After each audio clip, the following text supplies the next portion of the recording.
Então, a nossa proposta de reflexão de hoje é sobre história e futuro do Espiritismo.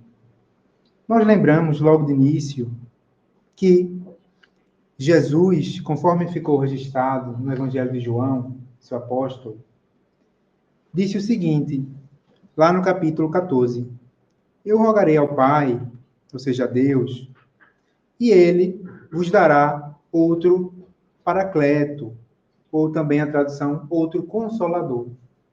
Além das informações que Jesus já tinha trazido, que vieram complementar os ensinamentos que Moisés antes já havia trazido, nos 10 mandamentos. E Jesus promete que vem ainda mais informação consoladora para toda a humanidade. E ele complementa dizendo o seguinte, essa informação, o Consolador, vai vir a fim de que esteja convosco para sempre. Ou seja, algo contínuo vai vir e vai ficar conosco. Não é algo temporário.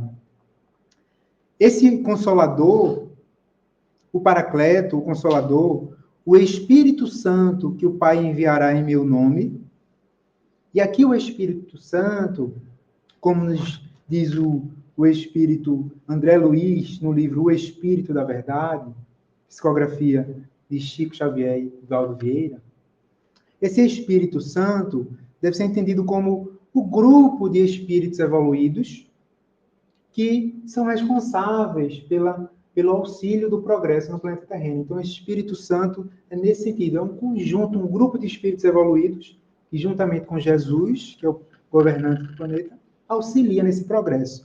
Então, o Espírito Santo, esse grupo de espíritos evoluídos, que o Pai enviará em meu nome, esse vos ensinará todas as coisas e vos lembrará todas as coisas que vos disse.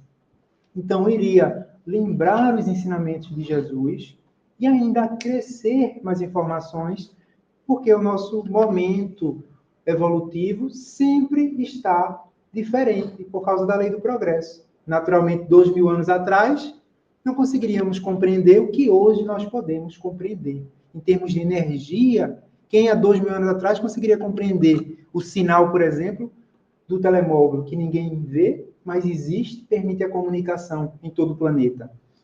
Enfim, há compreensões mais abstratas que só com o tempo nosso cérebro, nossa mente foi desenvolvendo.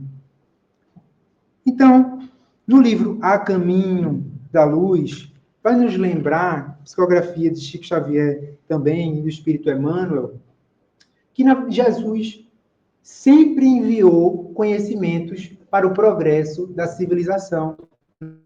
Sempre enviou. Vai dizer, nesse livro, que a gênese, a origem de todas as religiões da humanidade tem suas origens no seu coração augusto e misericordioso. Tem origem em Jesus. Todas as religiões. Antes dessa ideia de segregação, divisão, o Espiritismo vem nos trazer essa concepção diferente.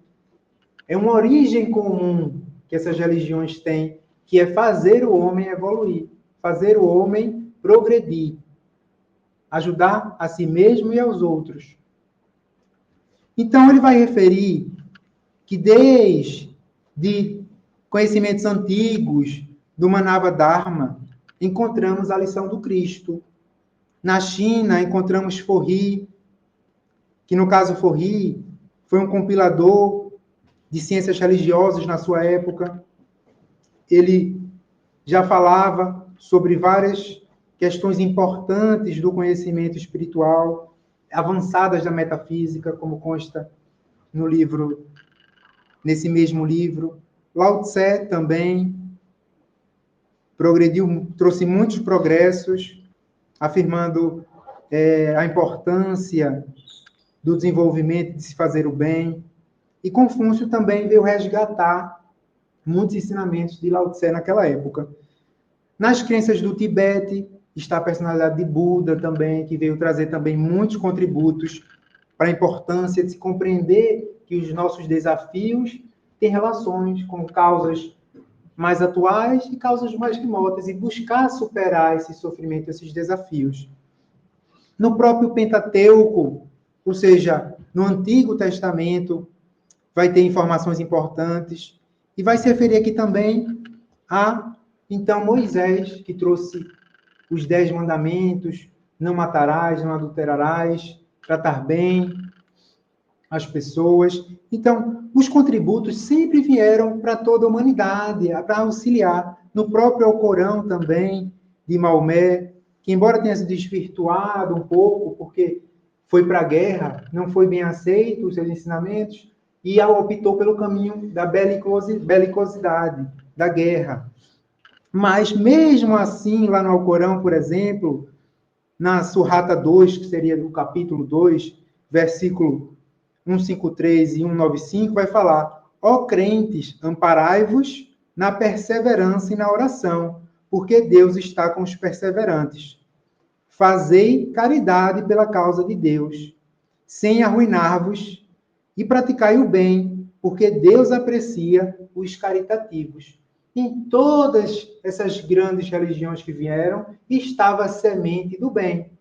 Como sabemos, antes de reencarnarmos, temos um plano reencarnatório, temos objetivos, missões, naturalmente dentro da nossa família, muitas vezes para além da nossa família, com as pessoas que convivemos, nossa atividade do trabalho, voluntariado e outras atividades. E teve desses personagens cumpriram mais, ou melhor ou não, os seus planos reencarnatórios. Mas todos enviados com esse propósito de trazer a humanidade à luz do Evangelho de Jesus.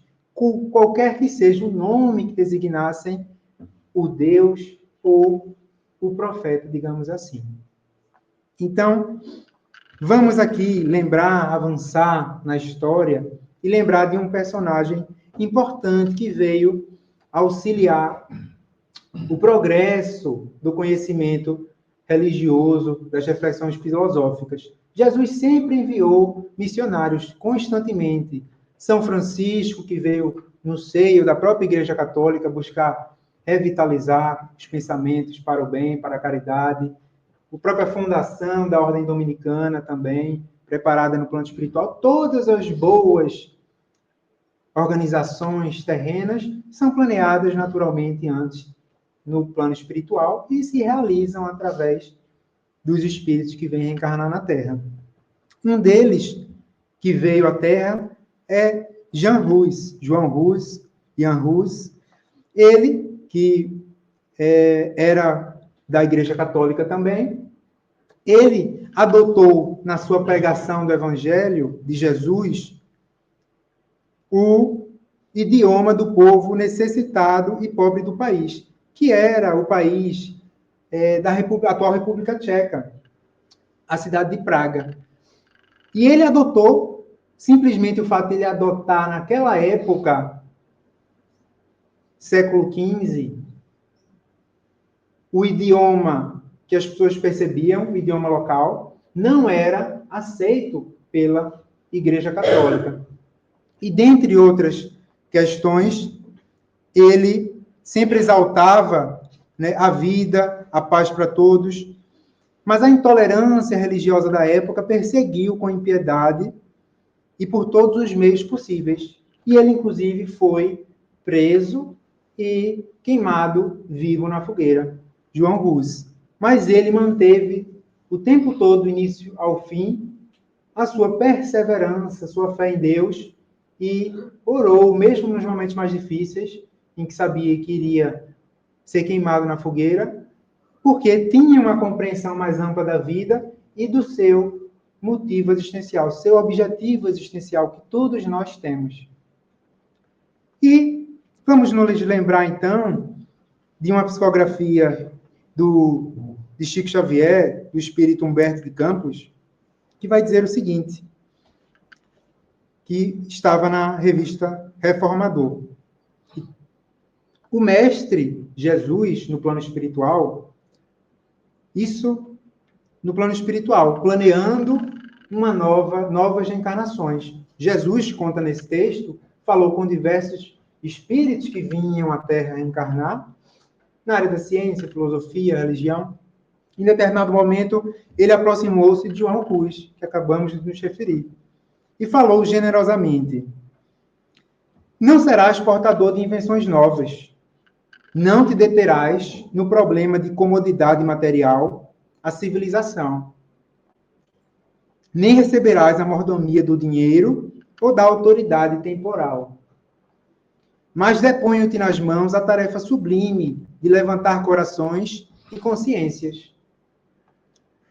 Daí a algum tempo, no início do século XIX, nascia Allan Kardec em Lyon para trazer a divina mensagem. Então, Allan Kardec, porque um dos conhecimentos do Espiritismo é que a nossa personalidade ela não muda de repente. É a construção do nosso esforço. Se nós buscamos conhecimento, buscamos exercitar o que aprendemos no nosso dia a dia, utilizar o nosso tempo com atividades úteis que produzam em nós mesmos e, consequentemente, na sociedade, bons frutos.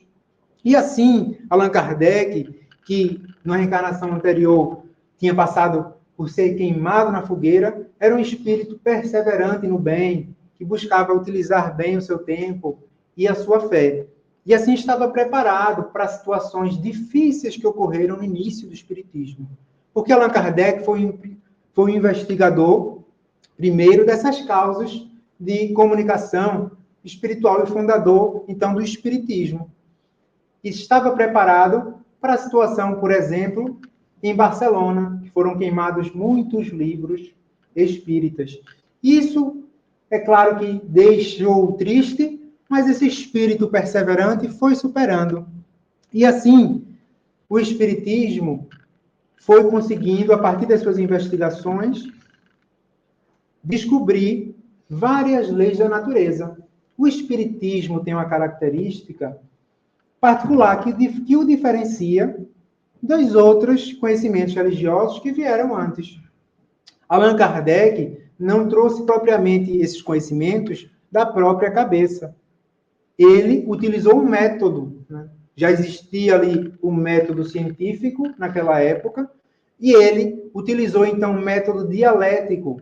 Ele não era propriamente um médium ostensivo, mas dialogava com os espíritos através de médiuns e fazia questionamentos. Isso com diversos médiuns, por diversos locais do mundo, diretamente ou através de cartas, além de outras pessoas que faziam o mesmo em outras regiões do planeta, e ele trocava, então, esse conhecimento, desenvolvia esse conhecimento a partir desse método dialético em que nós pensamos, mas colocamos a nosso pensamento à prova para ser contraditado e, assim, aprimorarmos o nosso conhecimento. Inclusive, Allan Kardec chega a referir que, durante as suas investigações, ele diz: essa foi a pergunta que fiz ao espírito, ele respondeu contrariamente àquilo que eu acreditava. Ou seja, ele pensava que seria de uma forma, mas o espírito pensou contrariamente a ele. Então, ele analisava aquela resposta, vinha de vários espíritos diferentes, ele analisava aquela resposta, se faria sentido de acordo com os conhecimentos que já existiam na humanidade, os conhecimentos que a espiritualidade, de uma forma geral, estava informando para ele, e ele, então, convencendo-se, superava o próprio conceito que tinha na mente e passava, então, a adotar um conhecimento mais aprimorado. E assim foi desenvolvendo o Espiritismo, que foi um meio, então, de desenvolver um método, um conhecimento de comunicação com os espíritos desencarnados. Isso não é algo simples e banal, porque sabemos que existem espíritos muito evoluídos que já não estão encarnados. E a possibilidade de dialogar e de ter informações desses espíritos tem uma capacidade enorme de desenvolver o progresso da humanidade, como podemos verificar nos livros que Allan Kardec nos trouxe. Então, o Espiritismo vai reafirmar a imortalidade da alma, como Jesus nos disse, vai esclarecer que uma reencarnação, 100 anos, não é suficiente para o nosso espírito imortal alcançar os nossos objetivos, que é a perfeição. Então, existe a reencarnação, várias vezes reencarnamos, para assim aprimorar o nosso progresso intelectual e moral, e distinguir o bem do mal. Nós sabemos o quanto nós demoramos para tratar uma pessoa bem, quando nós, na verdade, a tratamos mal. O quanto de esforço nós temos de ter e de fazer para quanto tempo, se é que conseguimos, dentro de uma reencarnação, fazer essa mudança. Às vezes um sentimento de aversão, de ódio pode surgir. Quanto tempo nós levamos para fazer essa mudança? Então o Espiritismo vem esclarecer-nos. Nós temos a eternidade para evoluir. Claro que quanto antes mais nós evoluirmos, melhor. Ninguém, como o Espiritismo nos diz, é condenado eternamente. Então, nós cometemos equívocos, somos responsabilizados pelos nossos equívocos, sim. Precisamos passar por uma situação que vai nos ensinar a não fazer mais aquilo com os nossos irmãos em humanidade. Precisamos reparar os nossos equívocos. Mas jamais ficaremos eternamente presos aos equívocos. Podemos sempre avançar e evoluir, sempre, não importa os equívocos que cometemos nessa nossa jornada evolutiva. Então, naturalmente, que sabemos que Allan Kardec, ele teve uma jornada, enquanto encarnado, em que se dedicou à pedagogia até os seus 50 anos. Era, então, professor, escritor, e desenvolvia escritos que ajudaram e contribuíram muito para o desenvolvimento da pedagogia na França. E a partir, então, dos seus 50 anos, que surgiram, preparado pela espiritualidade superior, surgiram fenômenos estranhos que não se conheciam na época, que eram barulhos em mesa, movimentos de objetos, que chamaram a atenção da sociedade na Europa e também na América. A partir dali, Allan Kardec, com resistência, naturalmente, porque ele, em princípio, não deu crédito, como amigos de altíssima credibilidade e consideração que ele tinha, estavam a chamá-lo, porque parecia algo realmente diferente e poderia ter ali algo de importante. Allan Kardec, então, foi investigar, então se deparou com essa possibilidade de comunicação com o plano espiritual. Então, naturalmente, que Allan Kardec não veio sozinho para essa sua missão. O próprio Jesus escolheu seus 12 apóstolos para lhe auxiliar. E foi enviado, então, como consta no livro Brasil, Coração do Mundo, Pátria do Evangelho, que fala esse livro sobre a formação do Brasil e a importância que Portugal teve nessa formação do Brasil, que antes mesmo dos descobrimentos já foi planeado por Jesus e seus missionários, que iria a semente do seu evangelho ser plantada no Brasil. E ali nesse livro vai falar que contaria Allan Kardec com a cooperação de uma pleiade, um conjunto de auxiliares, um grupo grande de auxiliares da sua obra, designados particularmente para coadjuvá-los, para auxiliá-los, nas individualidades, por exemplo, de João Batista Rostand, que organizaria o Trabalho da Fé, conhecido, que ele publicou os 4 evangelhos, ele coordenou, ele não era propriamente um médium, mas ele coordenou esses trabalhos, 4 evangelhos, que são comentários sobre os evangelhos. Leon Denis, que efetuaria o desdobramento filosófico, com seus vários livros de grandes reflexões filosóficas. Gabriel Delane, que apresentaria a Estrada Científica, já publicou o seu primeiro livro, O Espiritismo e a Ciência, o seu último, quando já era cego, mas auxiliado por pessoas que liam para ele os textos, e auxiliava na escrita. Ele já cego publicou A Reencarnação, Gabriel Delane, o livro, e de Camille Flammarion, que abriria as cortinas do mundo, desenhando as maravilhas das paisagens celestes, que foi Camille Flammarion, um astrônomo e que também publicou livros impressionantes que depois vieram ser utilizados por outros autores para investigações mais profundas, como o próprio Charles Richer. Então, é tudo planeado. O acaso nas obras que existem de benemerência no planeta não existem. Existe planeamento, assim como nós planeamos as coisas simples das nossas vidas. Por maior razão, as coisas importantes que ocorrem no planeta são planeadas também pelos espíritos evoluídos que governam o planeta. Então, vamos aqui também lembrar exemplos de espíritos que contribuíram. Porque se Allan Kardec teve auxiliares encarnados que reencarnaram também para auxiliar aqui na Terra, e não foram só aqueles eram apenas exemplos, foram muitos contributos, vários médiuns contribuíram pelo mundo inteiro, e estudiosos, investigadores, mas também espíritos que ficaram no plano espiritual, queriam comunicar com Allan Kardec através de médiuns e passar essas informações de alto nível religioso, filosófico e científico. Então, por exemplo, os espíritos que assinaram na introdução, os prolegômenos, uma primeira introdução que tem no Livro dos Espíritos, para além da própria introdução, tem lá espíritos como João Evangelista, Santo Agostinho, São Vicente de Paulo, São Luís. Então, espíritos conhecidos pelos contributos que deram para a humanidade vieram contribuir, porque o conhecimento que é desenvolvido nas nossas vidas não se perde. O Espiritismo vem esclarecer. Todos os nossos esforços não se perdem, frutificarão.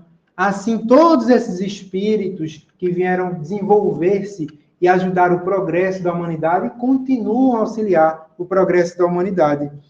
Espírito de verdade, Sócrates, Platão, Fénelon, Benjamin Franklin, Swedenborg e outros. Então, muitos espíritos vieram auxiliar. Essa possibilidade, esse caminho que se abre na comunicação com os espíritos encarnados é de realmente grande impacto positivo na humanidade. E assim, vamos ver então como é interessante o planeamento da espiritualidade. Porque o espiritismo surgiu na França, onde Allan Kardec nasceu. E por que o espiritismo surgiu na França? Primeiro, que o idioma principal na humanidade naquela época era o idioma francês. E, além disso, o principal país em termos culturais, desenvolvimento da ciência, era também a França.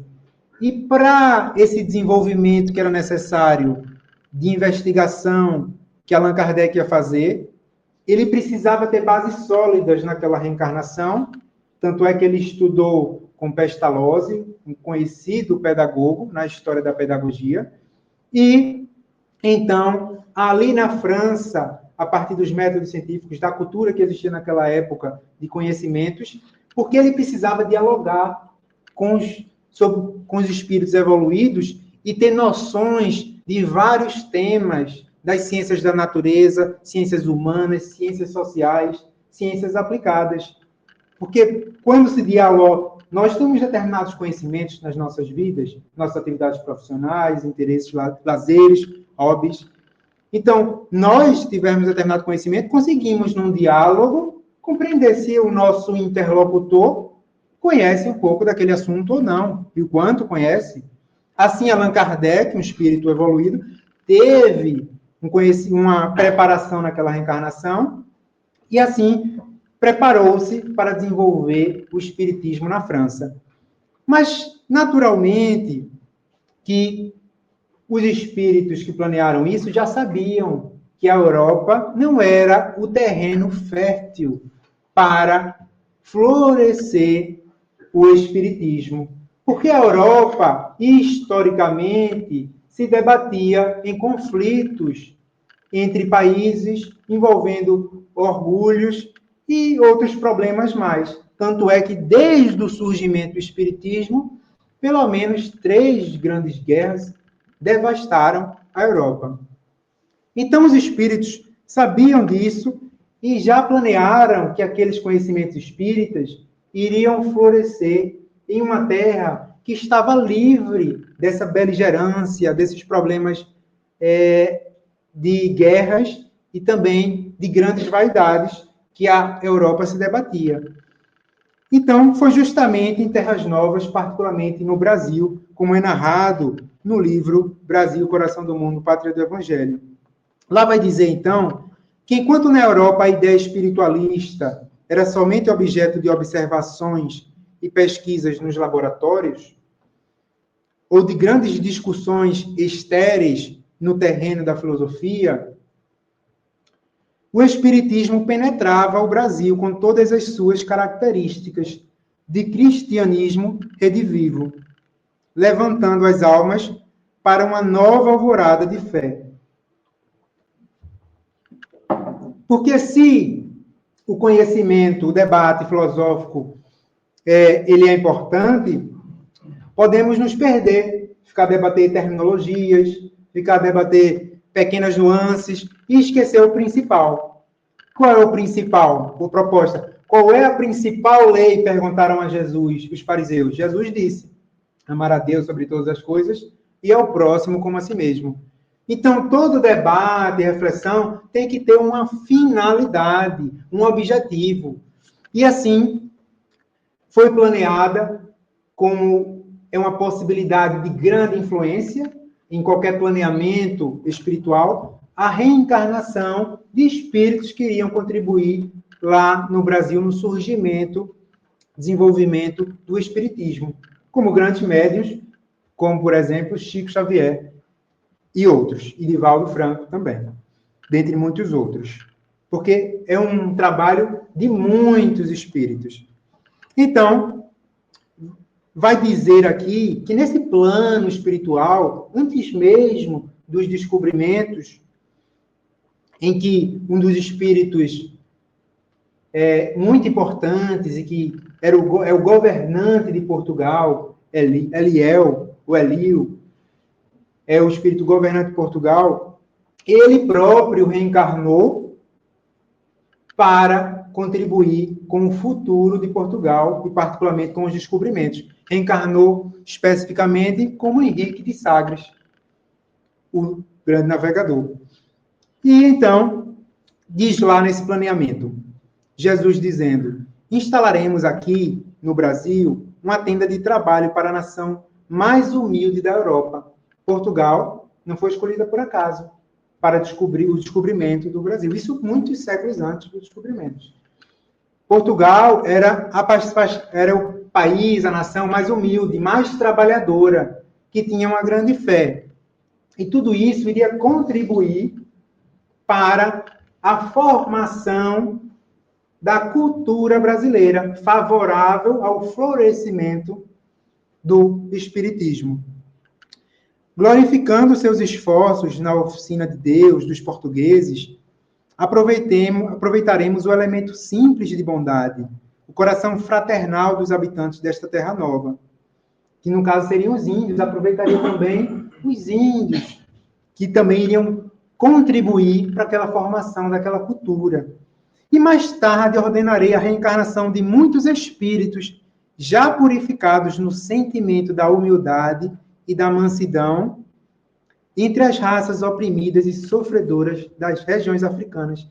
Então, iria espíritos evoluídos reencarnar também na África, que depois iriam ao Brasil contribuir também para esse progresso cultural e religioso que iria ser o espiritismo lá no Brasil. Para formarmos, então, o pedestal de solidariedade do povo fraterno que aqui florescerá. Então, iria formar uma situação em que haveria menos vaidade em termos de raça, de segregação, esses problemas que existem, mas que não iriam ser de tal monta a impedir o florescimento do espiritismo. E assim, apenas para termos uma noção, utilizamos aqui, adaptamos uma informação que teve na revista Reformador de 2021, em que podemos ter uma noção da quantidade, mais ou menos, porque as informações não são necessariamente tão fáceis, de centros espíritas por cada 1 milhão de habitantes, para ser proporcional. Então, excluindo países muito pequenos, microestados, que criam uma distorção na estatística, como Liechtenstein, Luxemburgo. Então, o Brasil aqui, ele tem 56, digamos, centros espíritas por cada 1 milhão de habitantes. Então, é o que mais tem no mundo. Depois, em segundo lugar, vamos aqui ver Portugal. A cada 1 milhão de habitantes, 7 centros espíritas. E assim vai diminuindo. Vemos aqui uma grande diferença. Isso não é por acaso. Como estamos a ver, foi planeado que primeiro iria se florescer em um determinado local, naturalmente, que após ser construídas bases sólidas, as boas ideias vão se difundir pelo mundo, progressivamente. E assim, vamos lembrar que o Espiritismo, ele tem essa vertente também científica, que vem se desenvolvendo cada vez mais com os progressos da ciência. À medida que o planeta vai diminuindo seus conflitos e belicosidades e passa a se dedicar mais ao progresso científico, às investigações que podem trazer novas reflexões para a humanidade, vamos lembrar aqui de um livro, Ciência da Vida Após a Morte, de 3 investigadores renomados na área das suas investigações, e que vão dizer aqui o seguinte, dentre eles o professor Alexandre Moreira Almeida, Alexander, vai dizer o seguinte lá, nesse livro. William James, um conhecido médico, filósofo, professor de Harvard e fundador da psicologia científica americana, realizou os primeiros estudos com a médium Leonora Piper. Inicialmente, ele levou 25 consulentes, 25 pessoas perante a médium, 25 pessoas diferentes, todos usando os pseudônimos, nomes falsos. E ela apresentou informações corretas de assuntos privados relacionados a cada um dos consulentes. Então, estamos a ver aqui informação das primeiras pesquisas e investigações, utilizando métodos, cuidados para não haver fraudes, e em que foi se desenvolvendo esse conhecimento científico de que a informação trazida pelo médium é possível de ser verificável, porque existem, às vezes, referências a informações em registros públicos, informações que familiares têm documentos, e assim vai se verificar aquela informação e verifica a veracidade. Então, vamos ver aqui, por exemplo, que um investigador que passou também por essa fase inicial de investigações da mediunidade, disse o seguinte, concluiu o seguinte: não posso afirmar ter qualquer dúvida de que os principais comunicadores são verdadeiramente as personalidades que afirmam ser, que sobreviveram à mudança que chamamos de morte. Isso foi Richard Hodgson, que foi muito também criterioso nas suas investigações, após diversas investigações constantes. A mediunidade é uma das linhas de investigações que vai se desenvolvendo para se desvendar a continuidade da vida, a realidade da continuidade do nosso espírito após deixarmos o corpo físico, como o Espiritismo nos ensina. Chico Xavier também foi um grande médium na humanidade. E ele psicografou mais de 450 livros sobre diversos temas filosóficos, poemas, poesias, romances históricos, questões científicas. Ele tinha pouco estudo, estudou apenas o básico no Brasil, naquela época. O seu primeiro livro foi um conjunto de poesias, Parnaso de Além-Túmulo, em que diversos poetas que desencarnaram psicografaram mensagens que estão registradas nesse livro. Poetas brasileiros e portugueses. E um desses poetas desencarnados foi Augusto dos Anjos. E numa das investigações, um especialista nessa área foi comparar os poemas psicografados por Francisco Xavier com os poemas daquele autor que já havia falecido. Comparar se havia ali realmente informações que podiam chegar à conclusão, indícios de ser a mesma pessoa, o mesmo espírito. Então, verificado isso, percebeu-se o seguinte, que havia, de fato, uma coincidência. Por quê? Uma coincidência, por assim dizer, de acordo com a ciência, mas que isso vem justamente com um conjunto probatório confirmar essa existência, a continuidade da vida. Então, foram compostos em versos decassílabicos e com detalhes formais complexos, compatíveis com a obra do mencionado poeta. De tal forma que só um especialista em literatura conseguiria avaliar. Então, é possível, atualmente, vem sendo feito pesquisas que vêm nos evidenciar essa realidade que é a existência da vida após a morte. Interessante também que um autor que também que veio através da psicografia de Chico Xavier trazer muitas informações foi o Humberto de Campos. E uma coisa interessante também que foi investigado nessas psicografias é que encontrou-se nas psicografias de Chico Xavier que esse autor Humberto de Campos ele fazia referências sutis com escritos dele quando era encarnado, o que chama de intertextualidade, referências diretas e veladas. Ou seja, num escrito, quando ele era encarnado, ele referiu determinada frase, determinada personagem, e na psicografia, depois, posteriormente, ele vai sutilmente ligar a psicografia de anos depois, enquanto desencarnado, com o texto que ele fez antes. Algo muito complexo e sutil. E desses textos publicados em vida. E, inclusive, percebeu-se que ele fazia referência a textos que ele tinha escrito quando era encarnado, textos que não tinham sido publicados ainda. Então, ele tinha desencarnado, tinha deixado textos por publicar, e antes que fosse conhecido da humanidade, ele veio através de Chico Xavier e fez referências intertextuais àquele texto.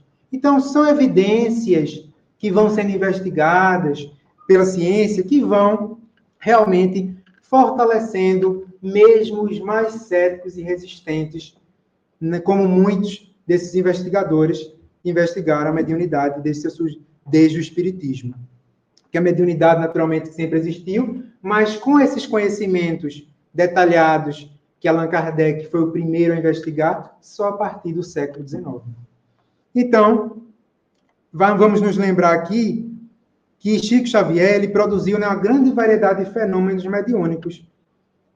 Então, percebia-se nessas investigações que o espírito que se comunicava, ele confirmava a memória do espírito que desencarnou, confirmava a identidade da personalidade, traços de personalidade, interesses específicos e a bagagem cultural.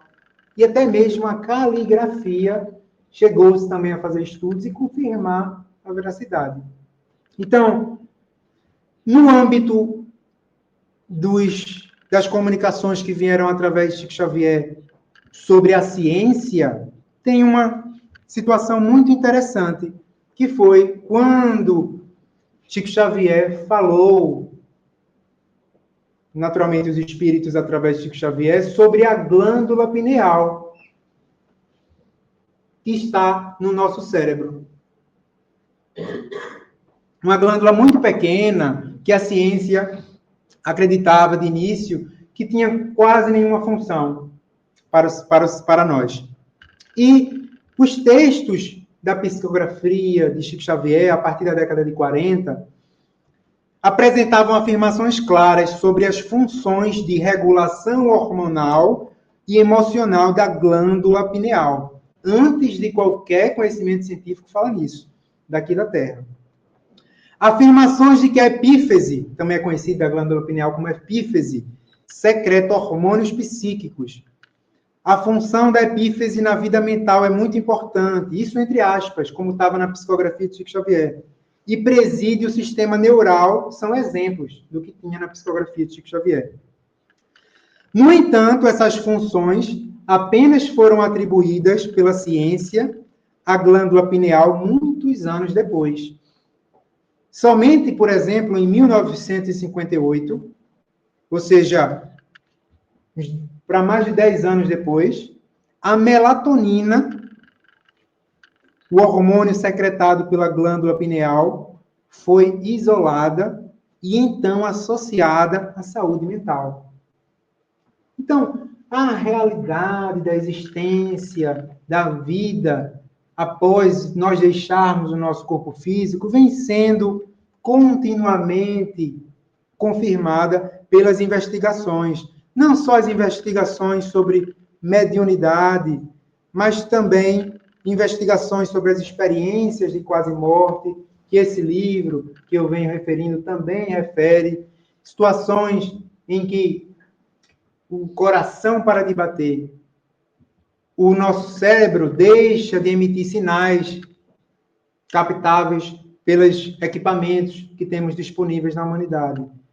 E essas pessoas experienciam estarem fora do corpo, experienciam o que acontece naquele momento, e a ciência vem investigando as informações que são possíveis de verificar. Então, a pessoa, no momento em que estava em parada cardiorrespiratória, vai relatar como foi feito o procedimento, pode relatar o que foi falado naquele momento, vai relatar que saiu daquela sala, o corpo está lá, em parada cardiorrespiratória, ela diz que saiu daquela sala, foi até a enfermaria, diz o que aconteceu, o que presenciou na enfermaria, e os investigadores, em que, por exemplo, tem o Centro de Investigações da Universidade da Virgínia, muito conhecido, referência nessa área, iniciada pelo investigador Ian Stevenson. Então, os investigadores depois vão confirmar se o que a pessoa fala realmente ocorreu. Os registros que tem possível do que aconteceu, se realmente ocorreu. Inclusive, tem uma situação de um senhor, que é narrado neste livro, que ele, quando encontrou a enfermeira, ele disse, ela sabe onde está a minha dentadura.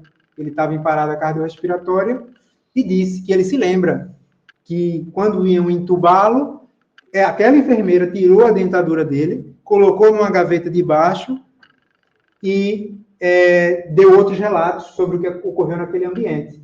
E assim, os conhecimentos científicos vêm corroborar, vêm fortalecer o que os espíritos já narravam a Allan Kardec, de que a verdade, ela naturalmente prevalece.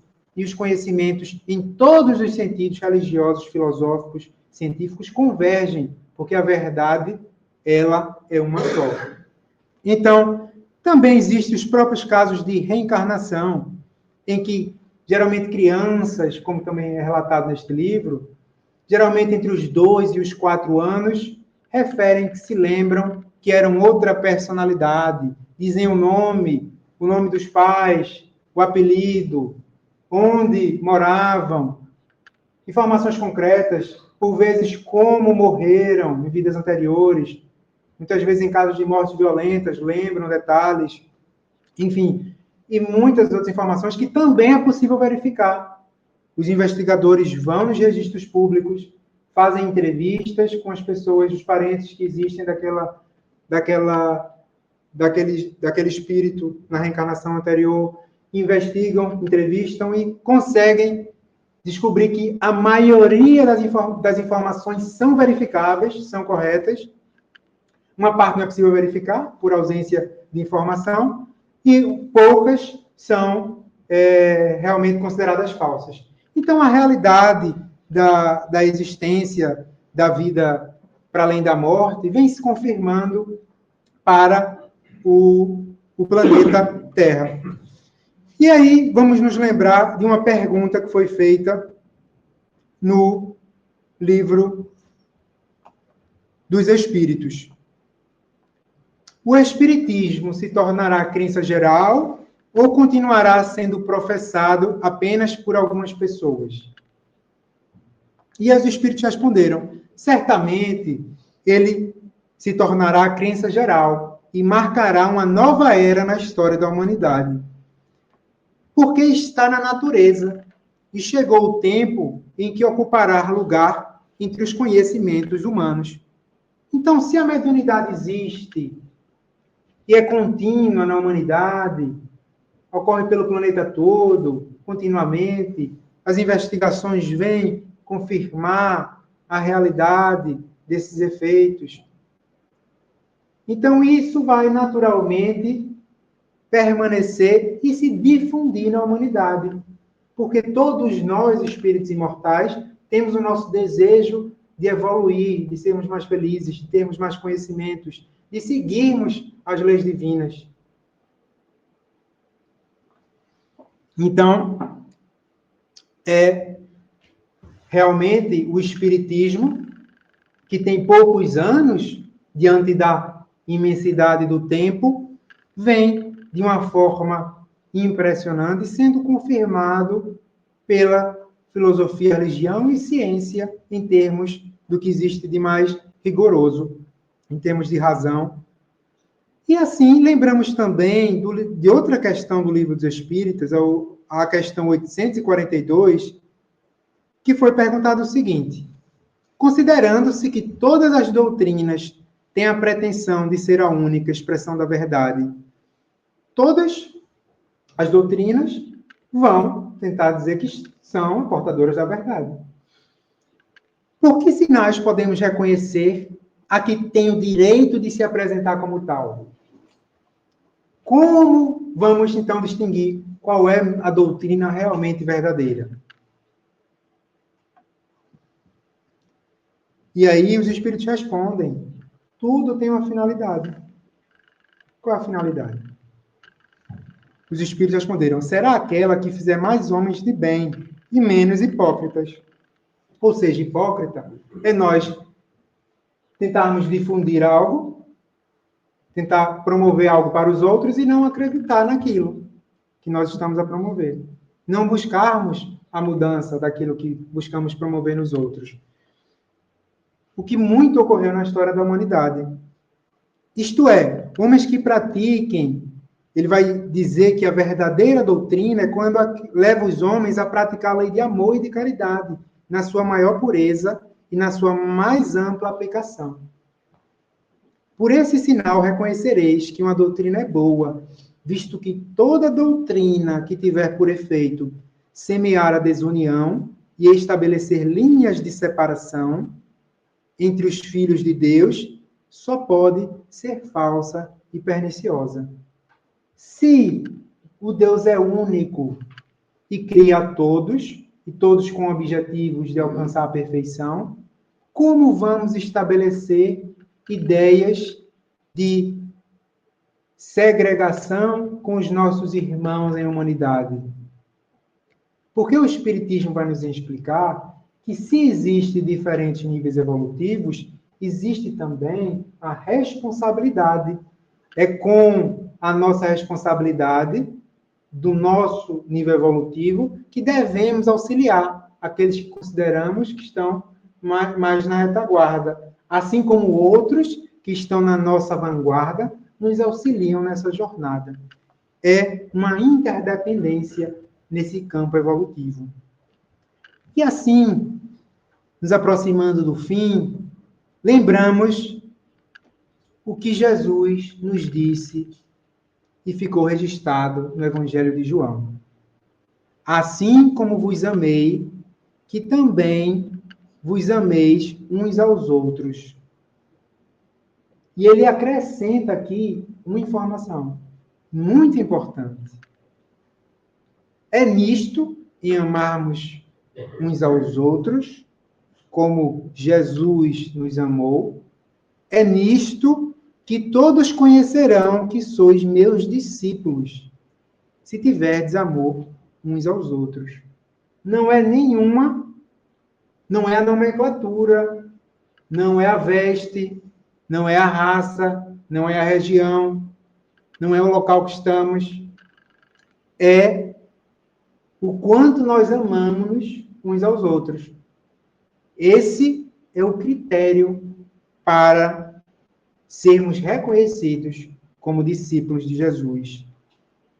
E Jesus também nos disse nesse sentido: toda árvore boa produz frutos bons. No livro Tesouros Libertadores, o espírito Joana de Ângeles, através da psicografia de Valdo Franco, vai nos dizer o seguinte: quando os primeiros discípulos de São Francisco visitaram o Japão, passaram a cuidar dos Hansenianos, que antes chamavam lepra, que eram odiados e massacrados sem a menor piedade no Japão. Jovialmente, esses discípulos de São Francisco prosseguiram optando pelos irmãos vitimados pelo terrível mal. Defendiam-nos, limpavam-nos, até que os japoneses, cansados de os matar, perguntaram-lhes qual a razão daquela estranha escolha de auxiliar aquelas pessoas doentes, com doenças contagiosas. Eles responderam simplesmente: porque eles são nossos irmãos, conforme nos ensinou Jesus Cristo. Somente então passaram a falar sobre o Mestre, sobre Jesus e sua doutrina. Desse modo, conquistando incontáveis filhos do império do sol nascente. Então, pelas obras boas, conhece-se a árvore. E assim, também lembramos que o apóstolo Tiago escreveu em uma das suas cartas que a fé sem obras é morta. Então, o futuro do Espiritismo depende de todos nós, de seguirmos o ensinamento que Jesus nos ensinou, de amarmos uns aos outros, de evitar qualquer tipo de segregação, desde o pensamento, da palavra, das ações segregativas, pensamento positivo, no amor, de buscarmos utilizar o nosso tempo livre com atividades úteis para nós, para os nossos familiares, vizinhos, nossa cidade, nosso país, nosso planeta. E assim sermos lembrados, em alguma medida, por Jesus, pelas nossas ações para os nossos irmãos.